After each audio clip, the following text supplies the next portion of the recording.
بسم الله الرحمن الرحيم. السلام عليكم ورحمة الله وبركاته. تتجه الأنظار إلى مواجهة تجمع بين منتخب المغرب ومنتخب جزر القمر في مباراة عنوانها التحدي والإثارة ضمن منافسات كأس العرب 2025. المباراة تقام نهار الثلاثاء الثاني من دجنبر 2025 على الساعة 1 زوالا. منتخب المغرب يدخل اللقاء بعزيمة كبيرة، معتمدا على قوة عناصره، الانسجام بين الخطوط والفعالية الهجومية التي تميز أسود الأطلس.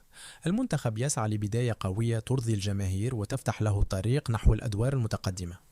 الهدف واضح: الفوز ولا شيء غير الفوز. أما منتخب جزر القمر فيدخل المواجهة بطموح كبير لخلق المفاجأة، معتمدا على الحماس، السرعة، وتنظيم دفاعي محكم. المنتخب يدرك صعوبة المهمة، لذلك سيحاول استغلال أي هفوة هجومية ومباغتة المغرب في المرتدات.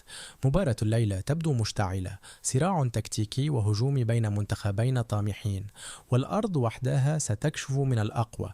وش أسود الأطلس غادي يحسموا القمة، ولا جزر القمر غادي يفاجئوا الجميع؟